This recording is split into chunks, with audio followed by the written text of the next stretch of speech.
प्यारे विद्यार्थियों, नमस्कार। बृहन मुंबई महानगर पालिका शिक्षण विभाग वर्चुअल ट्रेनिंग सेंटर में आप सभी का हार्दिक स्वागत है। आपका वर्चुअल मार्गदर्शक जयप्रकाश आर मिश्रा। चलिए हम सीखने के लिए तैयार हो जाते हैं। आज हम लोग कक्षा 9वीं विषय विज्ञान और प्रौद्योगिकी, जिसको हम साइंस एंड टेक्नोलॉजी भी कहते हैं, आज उसमें हम अम्ल, क्षारक तथा लवण के बारे में सीखेंगे।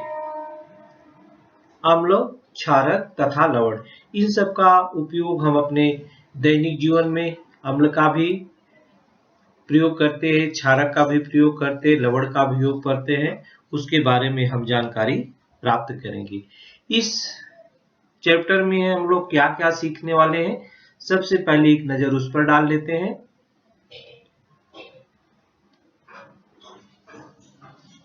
जिसको हम इंग्लिश में एसिड्स, बेसेस, साल्ट्स बोलते हैं। Acid, bases and salts. Arrhenius theory of acid and bases, Arrhenius का अम्ल तथा क्षारक सिद्धांत। कंसंट्रेशन ऑफ एन एसिड और ए बेस, अम्ल तथा क्षारक की सांद्रता। पीएच ऑफ ए सॉल्यूशन, विलयन का पीएच।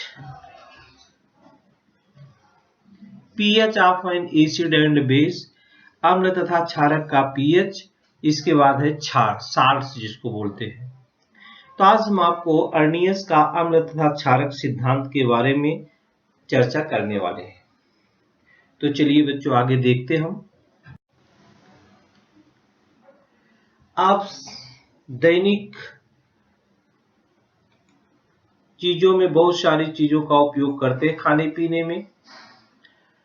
तो खाने की चीज का, किसी खाने की चीज का खट्टा स्वाद, उसमें उपस्थित अगर खट्टा है, कोई भी पदार्थ आप उसका सेवन कर रहे हैं, अगर वो खट्टा है, स्वाद आता है, तो किसके कारण होता है? एसिड के कारण होता है। एसिड अम्ल है, अम्ल के कारण होता है। जैसे आप नींबू देख रहे हैं, खाना खाते हैं, नींबू का पानी पीते हैं, तो खाना का डाइजेशन अच्छे ढंग से होता है, पच जाता है। तो बच्चों, आप जैसे सभी जानते हैं, हमारा जो खाने पाचन है, पेट में जाता है खाना, वहां पर एसिड निकलती है, वो ऑटोमेटिक निकलती है, जो खाना पचाने के काम में आती है। कभी कभी हमारा नहीं पचता है तो हम नींबू का भी उपयोग करते हैं। तो किसी खाने की चीज का खट्टा स्वाद उसमें उपस्थित एसिड के कारण होता है। और किसी खाने की चीज का कड़वा स्वाद, ये देखिए, कड़वा स्वाद किसमें होता है? उसमें उपस्थित क्षारक के कारण होता है। बराबर ध्यान दीजिए, खट्टा स्वाद है तो उसमें उपस्थित एसिड के कारण होता है, और अगर कड़वा स्वाद है तो उसमें उपस्थित बेस या क्षारक के कारण होता है। और अम्लों, एसिड का स्वाद जो होता है वो खट्टा होता है, और वे उनका गुणधर्म है लाल लिटमस पत्र को नीला कर देते हैं। आप अपने दैनिक जीवन में बहुत सारे पदार्थों को खाते हैं बच्चों। कुछ पदार्थों को हम याद दिलवा दूं। नींबू, इमली, इमली का नाम लेते ही मुंह में पानी आ जाता है। खाने का सोडा है, छाछ, सिरका, संतरा, दूध, टमाटर, पानी, फिटकरी, ये सारे समूहों, ये सारी चीजों को हम लोग खाते हैं। इनको हम खट्टा स्वाद के अनुसार हम इनको 3 भागों में बांट सकते हैं। तो जो पदार्थ खट्टे होते हैं वो क्या होते हैं? अम्लीय होते हैं। जो पदार्थ कड़वे स्वाद वाले होते हैं वो क्षारक होते हैं।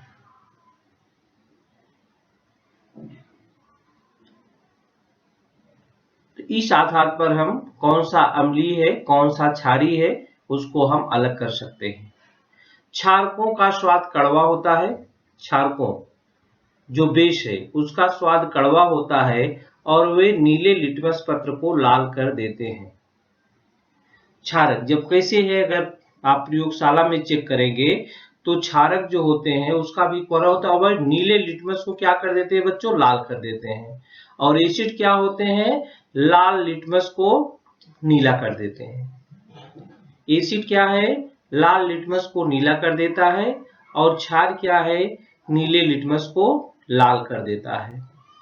परंतु ज्यादातर एसिड और बेस एक कोरोसिव होते हैं, संक्षारक होते हैं, यानी ये चमड़े को भी जला देते हैं।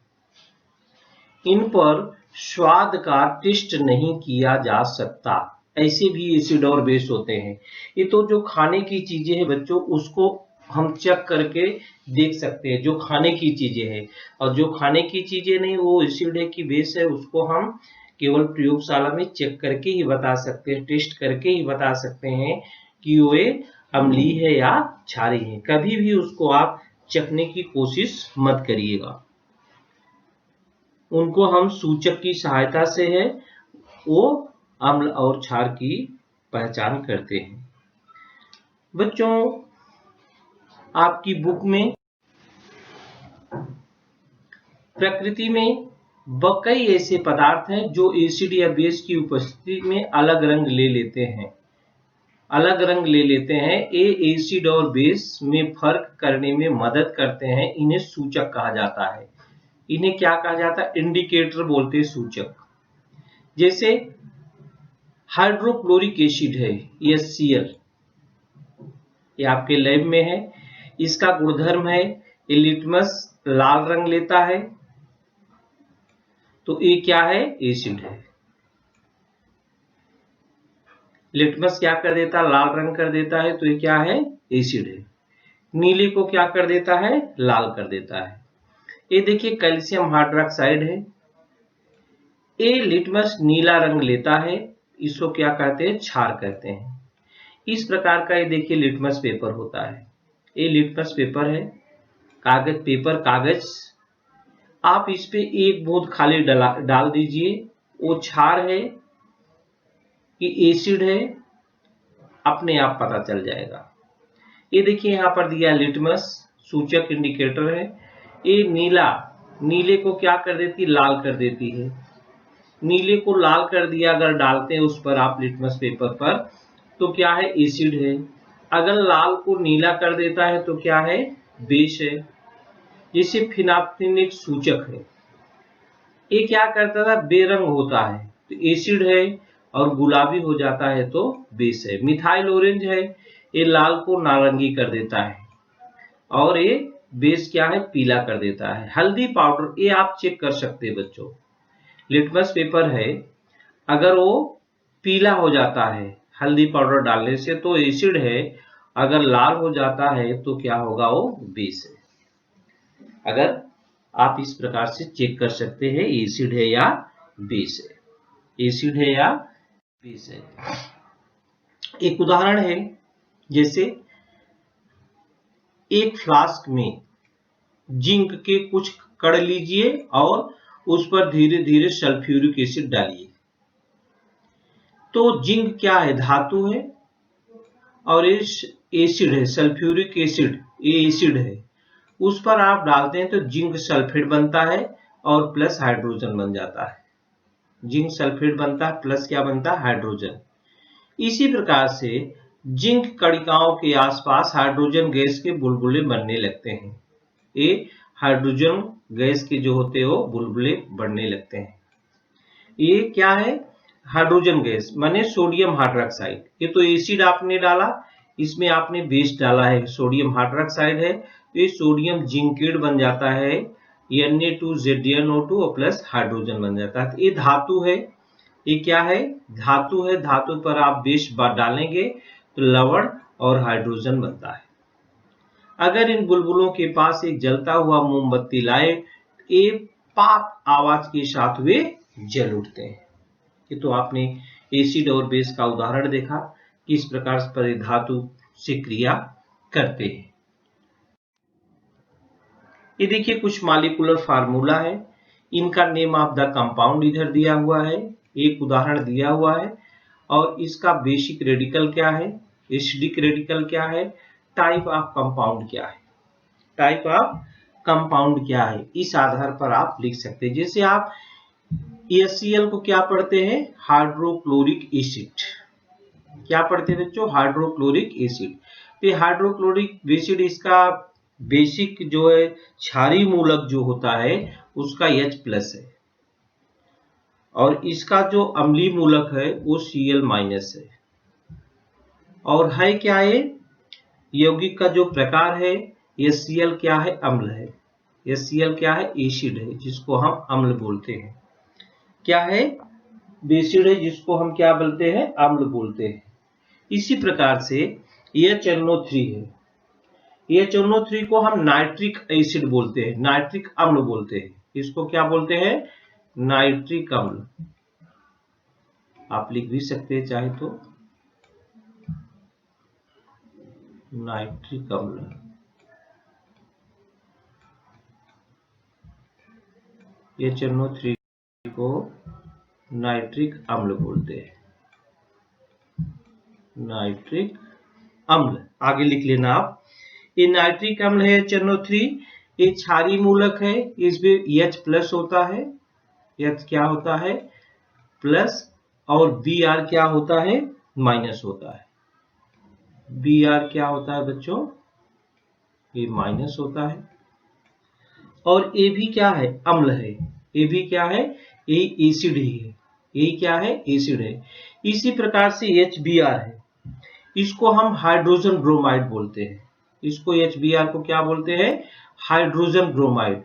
इसका भी बेसिक रेडिकल क्या है, H+ है और Br- है। सॉरी, इधर H+ है, NO3 होगा, ये Br नीचे में होगा, NO3 है, NO3- होता है, NO3 क्या है, माइनस, इसमें लिख दिया। इसी प्रकार से HBr है, तो H क्या हो जाएगा, इधर मैं दिखा देता हूं, प्लस हो जाएगा, और Br क्या हो जाएगा, माइनस हो जाएगा। और ये भी क्या है, एसिड है, ये भी क्या है, एसिड है। इसी प्रकार से H2SO4 है, ये H2SO4 है, इस सल्फ्यूरिक एसिड इसको पढ़ते हैं, क्या पढ़ते हैं, सल्फ्यूरिक एसिड पढ़ते हैं। ये भी H+ है, H+ है, और SO4 क्या है, माइनस है, और ये भी एक प्रकार का अम्ल है। H3BO3 जिसको हम बोरिक अम्ल पढ़ते हैं, इसका भी H जो होता है ये प्लस होता है, और ये BO3 क्या होता है, माइनस होता है। ये भी एक प्रकार का क्या है, अम्ल है, ये भी एक प्रकार का क्या है, अम्ल है। ये है NaOH। यहाँ देखिए अब हाइड्रोक्साइड आ गया, हाइड्रोक्साइड OH ग्रुप आ गया, इसको बोलते हैं सोडियम हाइड्रोक्साइड।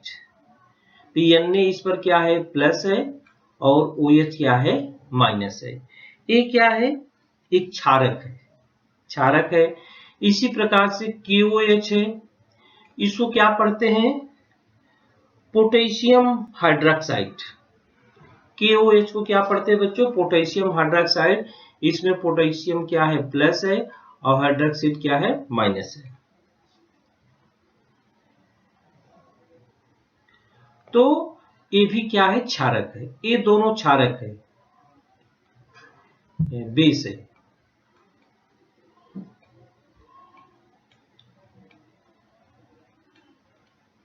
बेस ए और ए, और बाकी ए एसिड है, ए भी एसिड है, और ए भी एसिड है। तो आपने देखा जो मॉलिक्यूलर फार्मूला, जो अणु सूत्र दिया है, उस यौगिक का नाम कैसे पढ़ते हैं, उसके क्षारीय मूलक कौन से हैं, उसके अम्लीय मूलक कौन से हैं, और वो यौगिक किस प्रकार का है, अम्ल है या क्षार है, अम्ल है या क्षार है।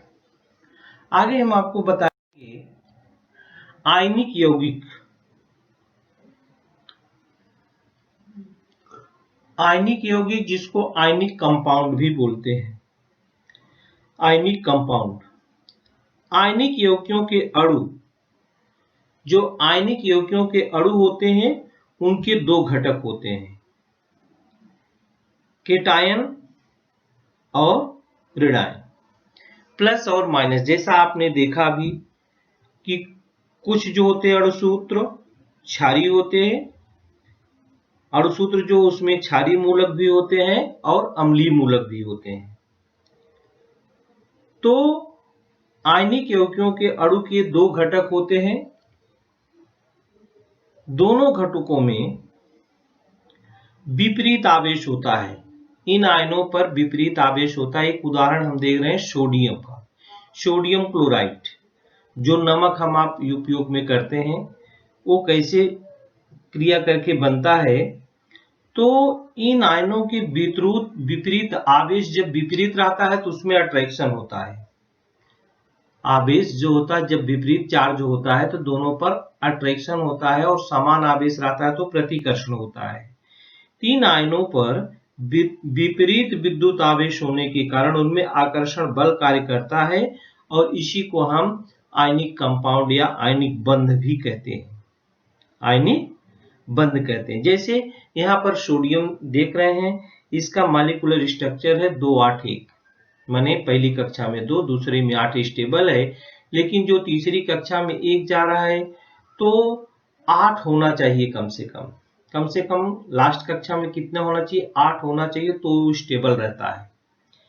तो ये क्या करता है, एक इलेक्ट्रॉन आसानी से छोड़ सकता है और बन जाता है पॉजिटिव, डोनर बन जाता है कि हमने दिया। और जिसके पास लास्ट कक्षा में 7 इलेक्ट्रॉन है, वो अगर एक लेकर वो ऑक्टेट की स्थिति पूरा कर देता है तो वो क्या बन जाता है, एक्सेप्टर बन जाता है। यहाँ पर सोडियम देखिए अपनी लास्ट कक्षा में से 1 इलेक्ट्रॉन छोड़ देता है, और उस पर जितना इलेक्ट्रॉन छोड़ता है उतना पॉजिटिव चार्ज आ जाता है, माने वो डोनर हो जाता है। और क्लोरीन है, देखिए क्लोरीन का स्ट्रक्चर है 287, ये देखिए क्लोरीन का ये 287 है। इसकी लास्ट कक्षा में 7 इलेक्ट्रॉन है। स्टेबल होने के लिए इसको 8 इलेक्ट्रॉन चाहिए।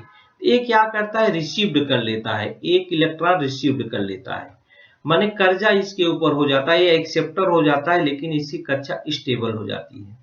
ये इलेक्ट्रॉन क्या किया, दिया, इसको डोनर बोलते हैं। ये क्या है, लिया, इसको बोलते हैं एक्सेप्टर, इसको बोलते हैं एक्सेप्टर। जो देता है जितना देता है उस पर उतना प्लस चार्ज हो जाता है, और जो जितना लेता है उस पर उतना माइनस चार्ज हो जाता है। ये देखिए 1 इलेक्ट्रॉन चला गया इसमें। अब इसकी भी बाहरी कक्षा में 8 इलेक्ट्रॉन हो गए, और बनेगा ये सोडियम क्लोराइड। कैसे होगा मैं आपको दिखाता, देखिए 1 इलेक्ट्रॉन जा रहा है या ट्रांसफर होके चला गया, सोडियम प्लस हो गया, Cl माइनस हो गया, सोडियम प्लस और Cl क्या हो गया, माइनस।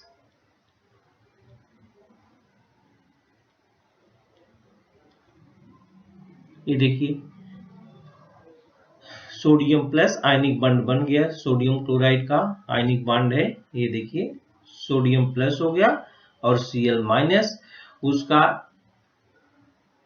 इलेक्ट्रॉनिक विन्यास 287 था, इसका 281 था, सोडियम का 1 दे दिया, 28 स्टेबल हो गया, और वो 1 ले लिया, वो भी स्टेबल हो गया। इस प्रकार से आयनिक बंध NaCl के बीच आयनिक बंध जो होता है बनता हुआ दिखाई दे रहा है।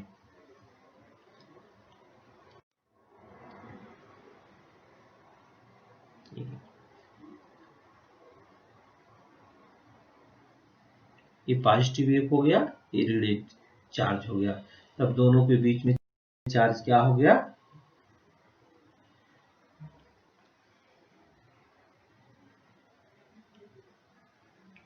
Zero charge.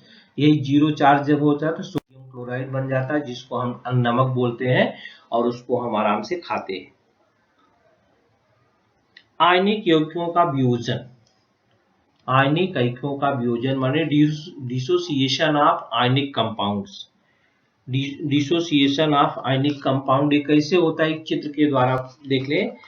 NaCl is soluble in water. आप नमक, हमने सोडियम क्लोराइड का जो नाम है वो, इसका यौगिक का नाम है सोडियम क्लोराइड, और उसको बोलते हैं नमक। नमक पानी में सॉल्युबल है। NaCl is soluble in water. Solid NaCl dissociates into Na plus and Cl minus ions in aqueous solution. ये कैसे देखिए, ये सोडियम है, यही NaCl, इसको पानी में डाल रहे हैं, ये देखिए पानी में डाल रहे हैं तो धीरे धीरे पानी में घुल जाता है। अब जब ये साल्ट पूरा डिजॉल्व हो जाता है तो ये देखिए पानी है पूरा, इसमें पानी में पूरा घुला हुआ है, ये पूरा पानी यहाँ से यहाँ तक दिख रहा है, पानी में घुल गया पूरा पूरा। तो जब घुलता तो टूटता है, कोई चीज बिना टूटे हुए घुलते नहीं है। तो जब पानी में जाता है तो सोडियम का ये जो क्रिस्टल है, ये क्लोरीन सोडियम और क्रिस्टल दोनों अलग अलग हो जाते हैं तो घुलते हैं। तो सोडियम प्लस के रूप में देखिए क्रिस्टल है और क्लोरीन है माइनस के रूप में, दोनों जो होते हैं। Solution consist of aqueous sodium plus और क्लोराइड माइनस। आयंस क्या होते हैं? ब्रेक होते हैं, break away from the dissolve crystals. इस प्रकार से नमक का जलीय विलयन में वियोजन हो जाता है। नमक का क्या होता है? जलीय विलयन में वियोजन होता है। आर्नियस का अम्ल तथा क्षारक सिद्धांत क्या है? अम्ल और क्षारक सिद्धांत क्या है? इसको हम Arrhenius theory of acids and bases बोलते हैं। ये आर्नियस वैज्ञानिक है। ईस्वी सन 1887 में स्वीडिश वैज्ञानिक आर्नियस ने अम्ल तथा क्षारक सिद्धांत प्रतिपादित किया था। इस सिद्धांत में अम्ल का अर्थ है ऐसा पदार्थ जिसके पानी में घुलने पर उसके विलयन में हाइड्रोजन आयन एकमात्र केटायन बनाते हैं, वो अम्ल कहलाते हैं। वो क्या बनाते हैं? देखिए अम्ल एक हाइड्रोजन आयन कि ऐसा पदार्थ जिसके पानी में घुलने पर उसके विलयन में H प्लस माने हाइड्रोजन आयन, H प्लस दिख रहा है आपको, हाइड्रोजन आयन एकमात्र केटायन बनाते हैं, ऐसे को हम कहते हैं। AHA मॉलिक्यूल है तो हाइड्रोजन प्लस हो गया, A क्या हो गया? माइनस हो गया। इस प्रकार से क्रिया होती है। जैसे अभी हम हाइड्रोक्लोरिक एसिड आपको दिखाते हैं, इसमें हाइड्रोक्लोरिक एसिड यहाँ पर H प्लस हो गया, H प्लस हो गया, Cl माइनस हो गया, ये फार्म एसिड फार्म करते हैं, form acid H plus in water. NaOH है, सोडियम हाइड्रोक्साइड है, यहाँ पर सोडियम प्लस है और OH माइनस है, ये है बेस फार्म है। क्या है? Base form. OH minus in water है, ये क्या हो गया? Base form. ये हो गया क्षार। इस प्रकार से हम अम्ल और क्षार की पहचान करते हैं। ये स्ट्रॉन्ग एसिड एंड बेस के कुछ उदाहरण हैं। Arrhenius theory of acids and bases. ये देखिए HCl है, ये वाटर डिसोसिएशन में जब होता है तो H प्लस एक्वा बन जाता है, सोल्यूशन बन जाता है, एक क्लोरीन भी एक्वा बन जाता है। H2SO4 लिक्विड में है, वाटर डिसोसिएशन से H प्लस एक्वा बन जाता है, HSO4 माइनस एक्वा बन जाता है।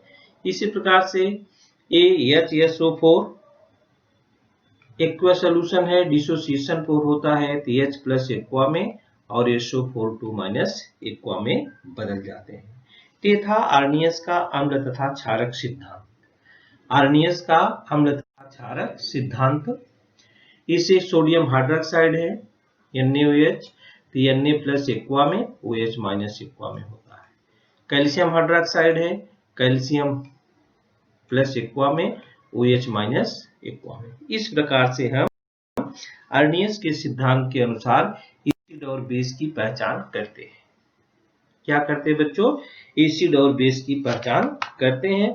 तो आज हम लोगों ने आर्नियस का अम्ल तथा क्षारक सिद्धांत और जो हम खाने पीने की सामग्री अपने जीवन में उपयोग करते हैं वह अम्ल है या क्षार है, खाने पीने की सामग्री बच्चों, उसको हम टेस्ट करके बता सकते हैं स्वाद के अनुसार कि ये अम्ल है कि क्षारक है। आगे हम आप लोगों को classification of acids and base के बारे में अगले वीडियो में चर्चा करेंगे। तो प्यारे विद्यार्थियों, आज के लिए इतना ही। धन्यवाद।